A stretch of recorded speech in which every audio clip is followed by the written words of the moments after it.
The boxers have been given their instructions. The seconds are out. The crowd is ready for another edition of Shoulder Roll Virtual Boxing with your presenter, the boxing historian, Greg Rashid.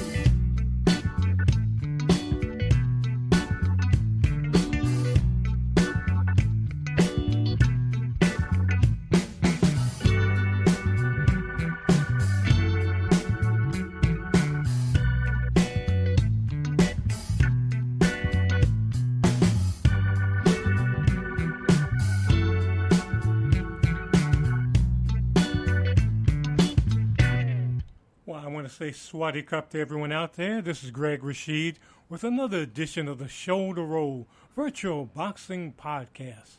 For so many people, it's heard at their convenience on so many platforms on the web, be it on YouTube, iHeart, Apple, you name it. But a lot of folks listen on Sunday at 3 p.m. Mountain Time in Colorado on KUHSdenver.com, created by Henry Archuleta. I want to say hi to all my friends in the Colorado region. And I was, since I'm taping the show on the 14th of September, I want to say a special happy Mexican Independence Day to those folks who celebrate that in the region. And we're going to have a special show today around Independence Day in a sense. But before we do that, I want to do a little housekeeping chores here and just remind you, if you haven't become one yet, please, as James Brown would say, please consider becoming a Patreon. You can go to my Patreon site, patreon.com, look for Ringside Fantasy Fights in News. Again, Ringside Fantasy Fights in News. And become a member, as my first Patreon did, our Red Sox fan, who has a great YouTube site. So check that out. Check it out. But, all you can contribute is, if you can do just $1 a month, anything, so we can get a better microphone, better equipment, and give you the best possible program possible about boxing. Because we do boxing history on here, we do simulated fights, but also we do music. And we always call this a boxing variety show. I hope you enjoy the music we'll have later on in the program, but we do simulated fights. And before we do that, we're going to do right now a little bit of boxing history. We have a new person here today, and this is Jessica, and she's going to give you some boxing history for the week of September 15th through the 21st on the Shoulder Roll Virtual Boxing Podcast. Here is boxing history for the week of September 15th through 21. September 15th, 1978. Muhammad Ali made history by becoming the first boxer to be world heavyweight champion 3 times. September 16, 2017, Gennady Golovkin fought Canelo Alvarez, which ended in a controversial draw. September 17, 1934, Jimmy McLarnin recovered the world welterweight title over Barney Ross. September 18, 1999, Felix Trinidad defeated Oscar De La Hoya by a close controversial majority decision. September 19, 2009, Floyd Mayweather Jr. defeated Juan Manuel Marquez in a comeback after retiring 21 months earlier. September 20th, 1972. Muhammad Ali beat Floyd Patterson by a knockout in round 7 of their rematch. September 21st, 1985. Michael Spinks made history by becoming the first boxer to go from world light heavyweight champion to world heavyweight champion, defeating IBF champion Larry Holmes. A very controversial win there by Spinks, because if you've seen that fight, and also the second fight, and you can look at it on YouTube to check it out, I really think Holmes won both those fights. And the thing is, what Holmes did, he made a big mistake. And prior to the fight, during the press conferences, because at the time, Holmes was approaching Rocky Marciano's record as far as undefeated heavyweight champion. He was getting up to 49, and he was going to tie Marciano. And he said at the press conference, Rocky Marciano couldn't tie his jockey strap. And when he said that, I knew the powers that be, there was no way, I repeat, no way, that Holmes was going to win that fight. And that's what happened. You can't deal with that. You can't deal with the powers that be in boxing and get away with it. So he lost that fight. And it's an example of a fight where you're the champion, but the challenger doesn't really beat the champion, just barely makes it. And actually, like I said, I think Holmes won that fight and won the second fight too. And there are two other fights that were mentioned on this, what Jessica was talking about. The first Golovkin versus Canelo fight. I think that actually Triple G, Gennady Golovkin, he won that fight. But as has been shown after the fact, Canelo is the money man, so they gave it to him. Actually, gave him the draw in the next two fights. He won those. And then the other fight that was mentioned that I really think was really controversial was the Oscar De La Hoya versus Felix Trinidad fight. That you saw for 10 rounds that Oscar just beat Trinidad. But the last 2 rounds, Oscar decided to run and not really box. And because of that, they gave the fight to Trinidad. But if you look at that fight, you'll see that Oscar really won that fight. He only lost, 2, maybe 3 rounds out of the 12-round fight. So he won it. But again, he didn't do what the powers that be wanted him to do. So he didn't fight the whole 12 rounds. But that's boxing. That's boxing. And Jessica now is going to talk about some more boxing news that's going on in the world right now. So take it away, Jessica. Boxing legend Eric Butterbean Esch is eyeing one final bank balance boosting fight against either Mike Tyson or Jake Paul. With Tyson and Paul's rescheduled bout set for November 15th after an initial postponement from July, Butterbean is pitching himself as a worthy alternative to step into the ring with either star. The King of the Four Rounders made his intentions clear in August when he issued his latest challenge to the pair via social media. He posted a TikTok video showcasing his training captioned, "Getting ready for my next opponent. I hope you're ready at Jake Paul at Netflix at Mike Tyson." A clash with either Tyson or Paul would undoubtedly be the most lucrative event of Butterbean's career. Despite retiring over 10 years ago, the knockout artist isn't short on cash. Celebrity Net Worth estimates Butterbean's wealth sits at a cool $500,000. While this may not rival the fortunes of Tyson or Paul, it's a testament to the enduring appeal and savvy business acumen of the cult boxing figure. With a daunting boxing record of 77 wins, 10 losses, and 4 draws, including 58 knockout wins, Edge has also made his mark in kickboxing and mixed martial arts. He reached the semifinals of the K1 World Grand Prix at the height of his kickboxing career, while his MMA record stands at October 1st, 17, boasting more submission victories, 9, than knockout wins, 8. Austin Trout wants to run it back with Canelo Alvarez without the gloves. The New Mexico puncher was handed the first defeat of his professional boxing career by Canelo in 2013. At the time, Trout was the WBA regular little middleweight champion and was coming in fresh off a win against Miguel Cotto. However, he was unable to get the better of Canelo, who dropped and out-hustled Trout over the distance of a competitive and exciting 12-round scrap. In the years that followed, Trout fell short in world title fights against Jermall Charlo, Jarrett Hurd, and Jermell Charlo before transitioning to bare-knuckle boxing last year. He took to the brutal sport like a duck to water, stopping UFC legend Diego Sanchez inside 4 rounds in his debut with Conor McGregor co-owned BKFC before picking up the company's welterweight strap by outclassing Luis Palomino in February. Now he is out to exact his revenge on everyone who beat him in pro boxing, especially Canelo.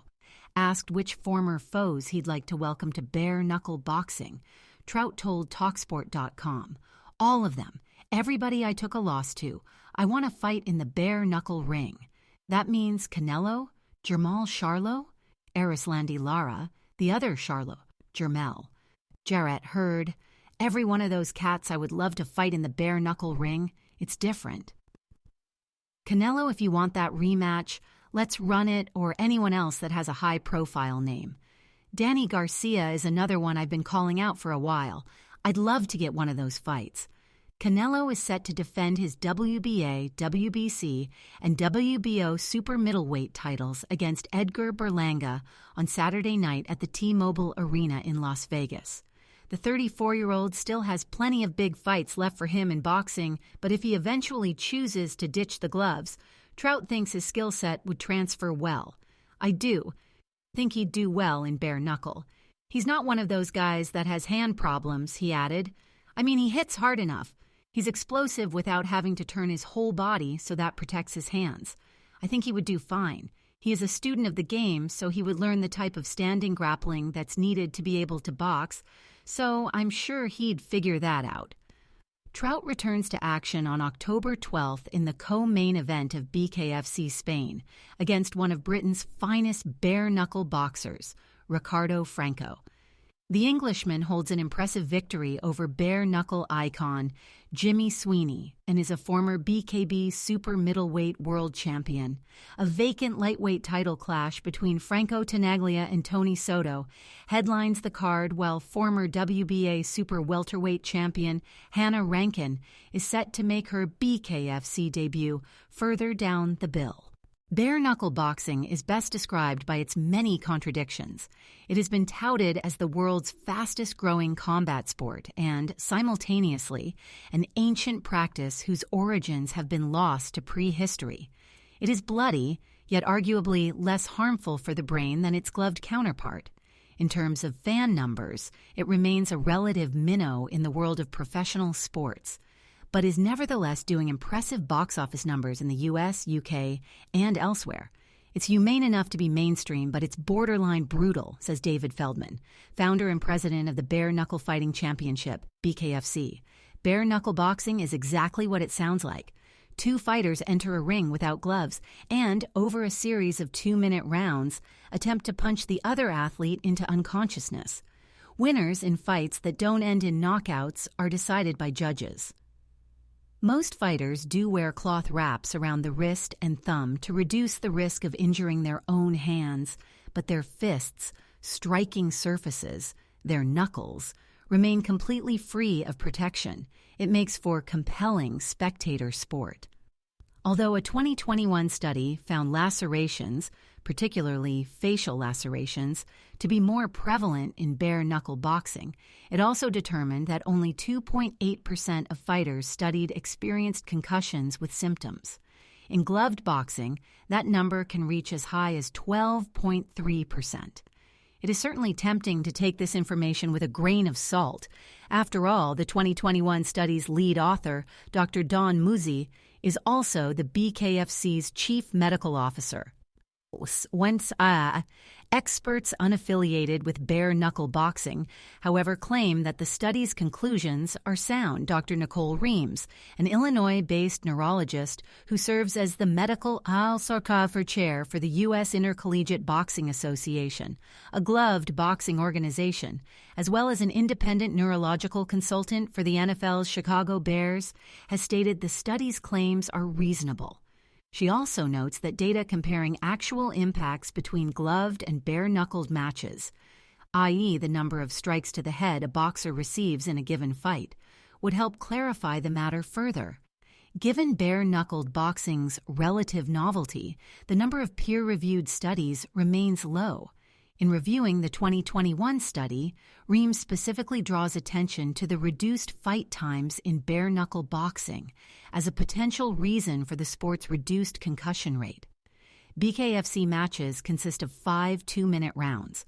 For comparison, championship bouts in men's professional, gloved boxing are typically scheduled for 12 3-minute rounds, meaning that BKFC fighters are exposed to their opponent's fists for less than 1/3 the time as gloved boxers. UFC president and CEO Dana White will kick off his maiden voyage with combat sports power broker Turki Al-Sheikh, chairman of the General Entertainment Authority in Saudi Arabia, during UFC 306 on Mexican Independence Day weekend on Saturday. The $20 million production and event is being billed as Riyadh Season Noche UFC, and it marks the first-ever live sporting event staged at the Sphere in Las Vegas. The event has been labeled as a love letter to Mexico. UFC 306 will go head-to-head against Canelo Alvarez's fight against Edgar Berlanga across the street on the Strip at the T-Mobile Arena in Las Vegas. Although Alal Sheikh has insisted that UFC 306 will trump Alvarez's show on Saturday night, White said the power broker still has good intentions for the sweet science. When you look at what Turki Alal Sheikh has done, it took Saudi Arabian money to make fights you never thought would be made, White told Boxing Scene. This is the first guy that is reinvesting back into the sport of boxing. Everybody else takes. It's like a going out of business sale every time they put on an event. Let's grab as much money as we can and run. He's actually reinvesting in the sport. And I find it interesting. Alal Sheikh will continue investing in MMA. Riyadh has already hosted a UFC show in June and is planning for another major card in the coming months. But would White plan to be involved in Alal Sheikh's boxing projects moving forward through his long-planned and since rebranded boxing outfit, TK Oyo Boxing? There is nothing done with his company, said White, days after alluding that anything was possible regarding helping Alal Sheikh with his recently proposed Saudi-backed boxing league. We're doing some UFC and Power Slap events out there. Power slaps. Yeah, we got to find out more about that. But anyway, thank you, Jessica, for those reports about what's going on in the world of boxing. And for some of you, you'll probably know, because I don't know the results because I'm doing this on Saturday evening, which would be Friday morning in the U.S., where the UFC and also the Canelo Berlanga fight are taking place. That'll be a little later for you folks, but for me it'll be early. But anyway, I don't want to get into that. But anyway, I don't know the results of the fights yet, but I think as far as Canelo and Berlanga, Berlanga's doing a lot of talking. He's saying a lot of things, but the fact of the matter is Canelo is going to destroy him. He's going to beat him and beat him bad. I think it'll be a knockout in the 8th round. But what do you think? What do you think will happen at that? And I want to backtrack a little bit because this whole thing about bare knuckle fighting, it is a growing sport. And I can't say I'm into it. I've looked at a couple of fights, but over here in Bangkok, I've been to a number of Muay Thai fights, and there was one I went to a couple of years ago. I don't know the exact name of what they call it, but it was two women, and they have the special fight where they put straw that has been just bound to their fists, and they fight. And it was the most brutal thing I've ever seen. It's something they rarely do over here because they usually use gloves and all, but there was a special event and something that goes back, eons as far as Muay Thai fighting. And I wish I could remember the name of what they call it, but they had two women doing this. And the minute each woman hit each other, their faces just blew up. I mean, it was just horrible. It was just hard to deal with. I had to get out of there. And I look at all these sports, combat sports, but that was a little too much. And from what I know, they haven't done one of those type of fights around here in ages. Maybe in some of the villages outside of Bangkok, way up north or something in Thailand, they may be doing that. But as far as in Bangkok itself, I haven't seen it since then. But anyway, we're going to get to the main event right now on the program. It's going to be in the junior welterweight division.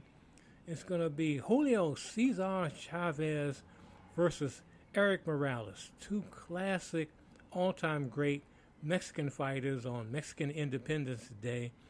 And this is going to be simulated by Title Bout PC2, created by Jim Trunza. Great game. Check it out. But like I always say, I can do this fight. I could do it 1,000 times, and it would always come out differently. But this is all about just sitting back, relaxing, and enjoying the simulated fight. So let's listen to this fight. Now, we have a new reporter. Knockout Nigel still cannot come to the U.S., and this fight is in Mexico. He can't come. He can't leave Britain. So we have a friend of his, Rockin' Rodney from Britain. So let's hear him give the commentary of the fight between Chavez and Morales on the Shoulder Roll Virtual Boxing Podcast. Good evening, ladies and gentlemen. This is Rocking Rodney, your humble announcer, coming to you live from the legendary Azteca Stadium in Mexico City on this glorious Mexican Independence Day. Tonight we have a scintillating matchup between two titans of the ring, Julio Cesar Chavez and Erik Morales. Chavez, the pride of Culiacan, known for his relentless pressure and granite chin, boasts an illustrious career with a record that strikes fear into the hearts of his opponents. Erik El Terrible Morales, hailing from Tijuana, is renowned for his fierce warrior spirit and technical prowess, a man who never shies away from a slugfest. Both fighters are champions in their own right, with legacies cemented in boxing history. And now, without further ado, let's get ready for the main event. Round 1. The fighters meet at center ring, exchanging intense glares. Morales initiates with a missed left uppercut, but Chavez capitalizes immediately with a solid 4-point right cross that catches Morales off guard. Chavez follows up with a thunderous 5-point left hook, leaving Morales stunned. The momentum is entirely with Chavez as he lands a 3-point right uppercut and another 5-point left hook. Morales is sent reeling into the near ropes, visibly shaken and suffering a cut inside his mouth. Chavez doesn't let up, landing a powerful left cross for 5 points that buckles Morales' knees. Chavez continues with a 5-point right uppercut, leaving Morales glassy-eyed. Morales manages a 2-point left hook, but Chavez responds with a quick 3-point left uppercut just as the bell rings. A dominant round for Chavez. Round 1 points. Scored Chavez 30 Morales 6 round 2. Round 2 begins and Chavez maintains his aggressive approach with a 3-point right cross and a devastating 5-point left uppercut, sending Morales stumbling into the neutral corner. Chavez misses with a left jab and a right uppercut, giving Morales an opening. Morales counters with a sharp 2-point combination and a precise 2-point left jab. The fighters are now toe-to-toe exchanging blows.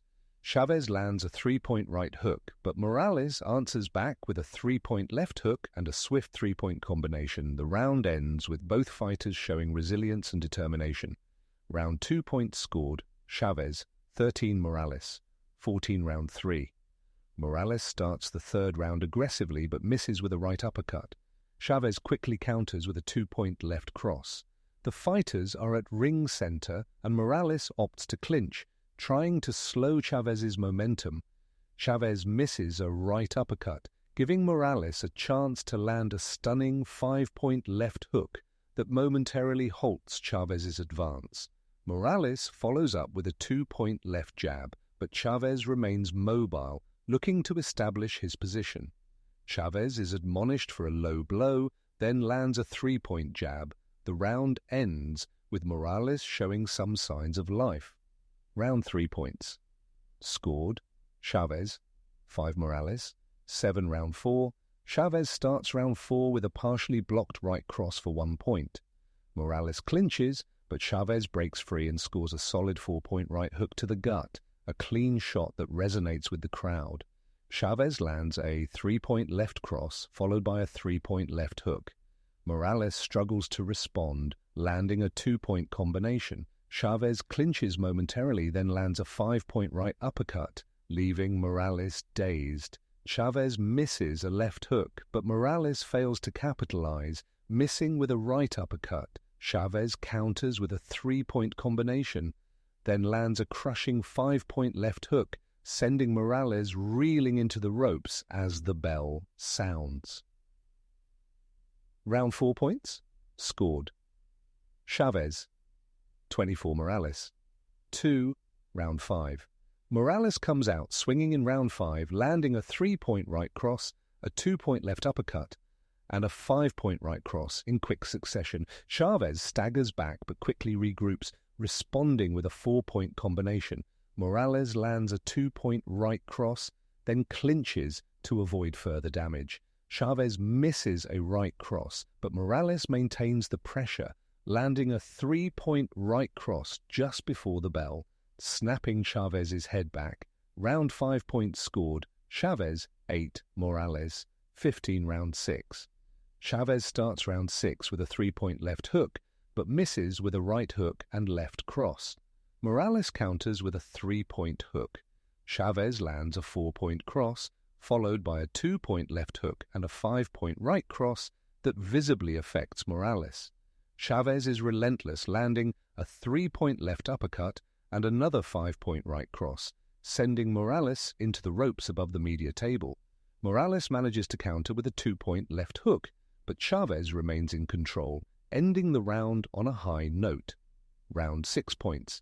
Scored, Chavez 22, Morales 5. Morales misses with a left uppercut to start round 7, but lands a 5-point left hook that buckles Chavez's knees. Chavez counters with a 3-point left cross and a 3-point combination to the body and head. Chavez is moving around the ring trying to establish his position. He pins Morales on the near ropes, landing a 3-point hook and a 4-point left cross. Chavez then delivers a crushing left hook that knocks Morales down. Morales gets back to his feet at the count of 5, but Chavez throws a 5-point combination. Morales is helpless on the ropes and the referee steps in. Referee Russell Mora calls a halt to this fight at the time of 2:33 of round 7. The winner by technical knockout is Julio Cesar Chavez. What a performance on this historic night. And remember, folks, it's not about how hard you hit. It's about how hard you can get hit and keep moving forward. This is Rocking Rodney signing off with a tip of the hat and a wink. Good night, and keep those gloves up. Well, Rodney's a very smooth, announcer. There's no bubbly, there's nothing like that. It's very smooth. Hope you enjoyed that. Hope you enjoyed that fight between Chavez and Morales. I think that, I can envision that. I can actually envision that happening because Chavez was tough. And I don't think Morales, once he went up in weight, when he was in the lower classes, when he was like, bantamweight, featherweight, but as he came up and got to junior welterweight, I don't think he could handle the likes of a Cesar Chavez. I don't think he could. He could beat his son, Chavez Jr., but I don't think he could beat, Senior. But what do you think? What do you think about that? And also, what do you think about the fact that, who is your pick?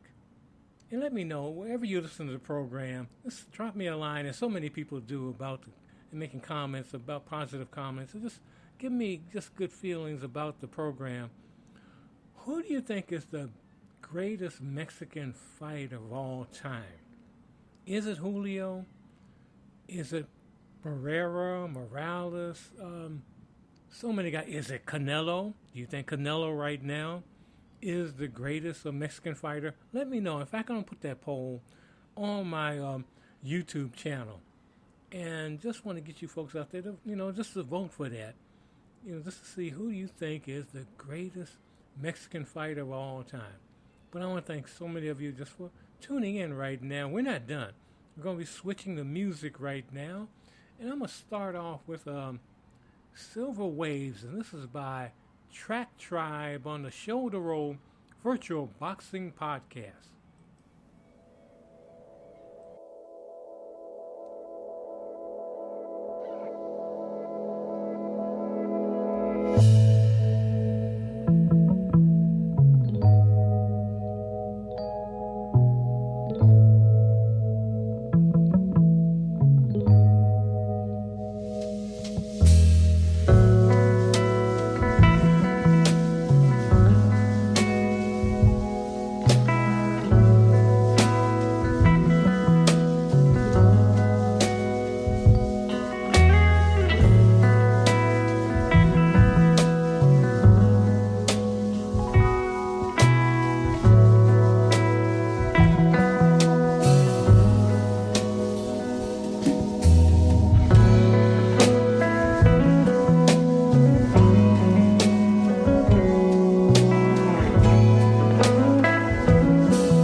And that was Tribe Track, and that was Silver Waves on the Shoulder Roll Virtual Boxing Podcast. And that was kind of mellow. Usually I start off with something hard because, I'm thinking about what happened earlier this week. We lost a number of giants.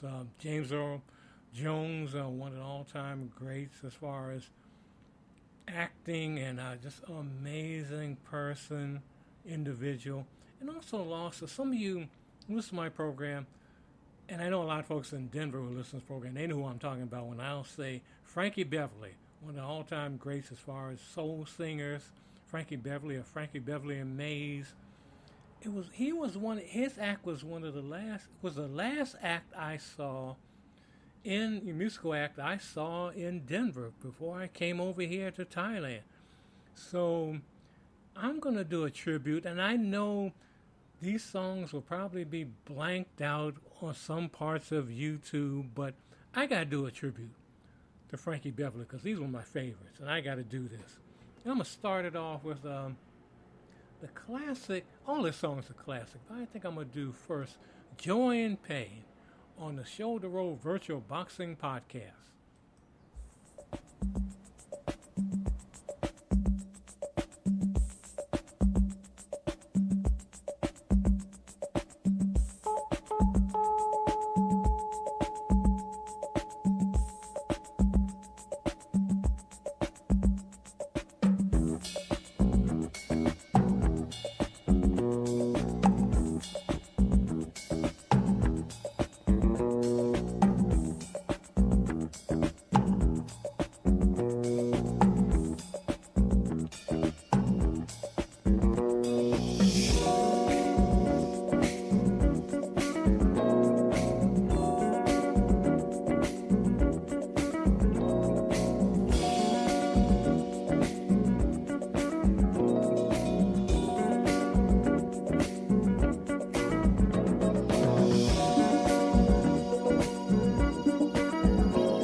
They're both one.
There was a man I knew who was smooth as smooth can be. His music, his smile, and his sweet, sweet melody. Do you recall that mentor and the voice with the velvet touch? I never forget how he moved us all so much. Do you remember that special one, very special one? I do remember how much he's done, how much the man has done, and I can still hear his wisdom. Yeah, silky, silky soul singer, silky, silky soul singer, silky, silky soul singer, a silky, silky soul.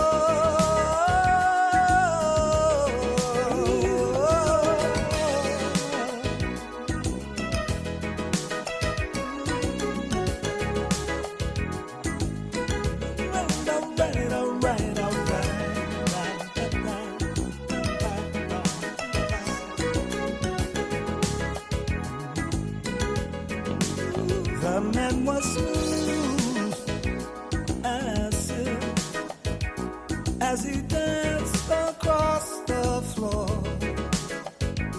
That rhythm, that style made you want to see much more.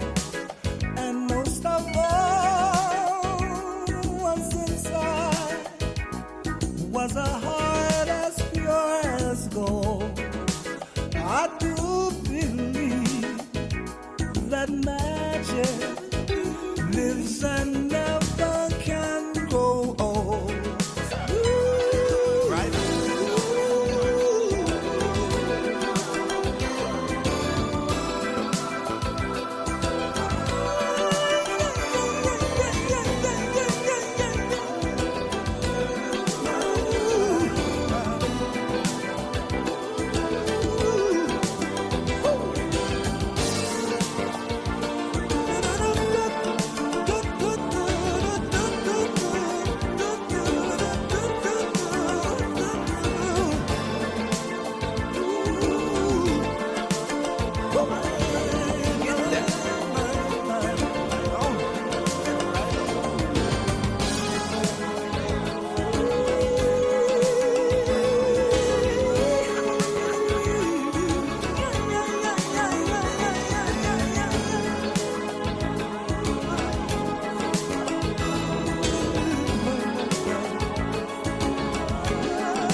silky soul singer, silky, silky soul singer, a silky, silky soul.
There's a time of the day when the sun is going down.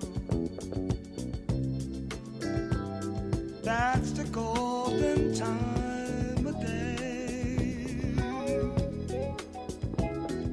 It's a time that the sun turns to gold all around.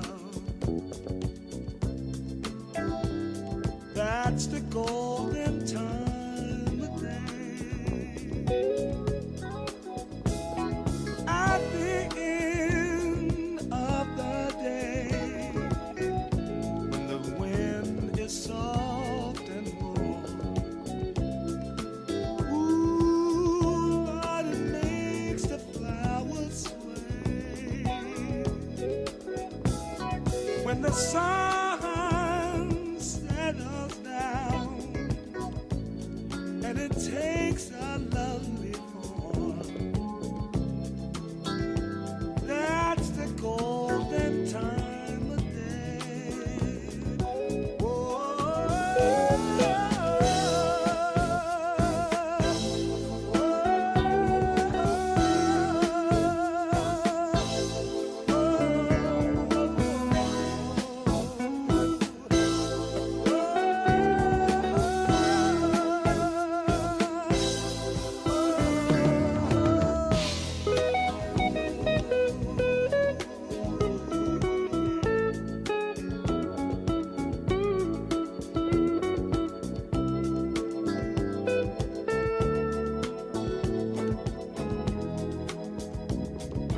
People, let me tell you there's a time in your life when you find who you are. That's the golden time of day. And in your mind you will find you're a bright shining star.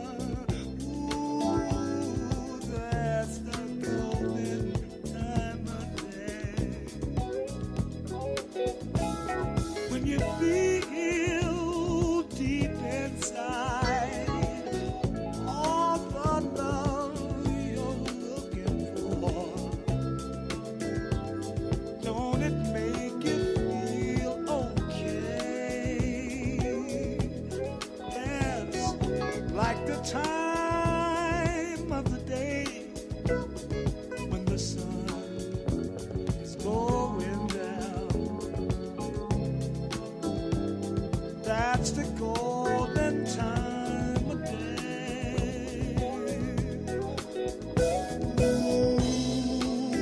Ooh, that's the golden time of day. Oh,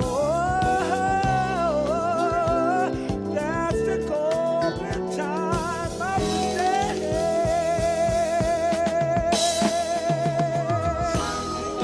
Can't you see it shining?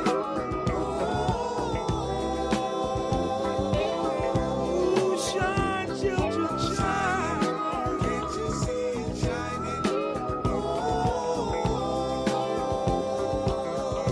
Let your love light shine. Can't you see it shining?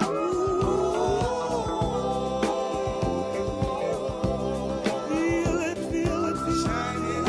Can't you see it shining? Shine if you believe in love. Look above and give your heart. Yeah, yeah. Shine. Can't you see it shining? If you believe in love, shine. Can't you see it shining? Shine your love. Shine your love. Shine your love. All right, the one and only, the legendary, the late great, one and only Frankie Beverly and his group Maze, and that was the golden time of day. And before that, we did Silky Soul, and we started to set off with Joy and Pain. Hope you enjoyed it, and I could do a whole year of just Frankie Beverly music on this show. I may do that. No, I won't do it. I could, because I like me some Frankie Beverly, and as good as those songs are on record, on CD, he was much better in person. Amazing group. Frankie Beverly and Maze. And some of you who may not be familiar with him, check him out. Check out his music. Explore and just learn this. I know it's all on Spotify, all over the place. You can find his music. iTunes, look for it. And learn something, because he was a smooth. That was an amazing group. But anyway, and like I said, that was the last musical act I saw in Denver before I left Denver, and that's that was 2012, and I just just happy to be there. But anyway, hope you enjoyed the music, as well as the boxing sim we did today with Julio Cesar Chavez versus Eric Morales on Mexican Independence Day, and also the boxing history it gave you and all that. But again, we got to get out of here right now, because it's always a golden time of day on this program. Hope you're having one wherever you are in the universe listening to this program. So go in love and go in peace, and do what you can to help someone in your community. And when you get up in the morning, get up, look in that mirror, hug yourself, and say, I love myself. And if you're sight impaired, get up, hug yourself, and say, I love myself. Because if you don't love yourself, you can't do anything, because you don't love yourself, because you don't love anyone else. So love yourself. Do what you can to help someone in your community, be it a young person, an animal in need, senior citizen, whatever you can do. Clean up your neighborhood. Just the small little things that add up, because we're all on the sphere together. We can have different opinions on things, different opinions on boxers, you name it. But we all are here together, so do what you can. There are so many wars and rumors of wars out there. We just got to do what we can in our little bit to make things positive wherever we are in this universe. Now, I know it sounds simple, but simple things lead to bigger things. So again, this is Greg Rashid, live in Bangkok. Go in love and go in peace. And we'll see you next time on the Shoulder Roll Virtual Boxing Podcast. Thanks for tuning in. Please remember to like, comment, share and subscribe to this channel. Thanks and have a great day.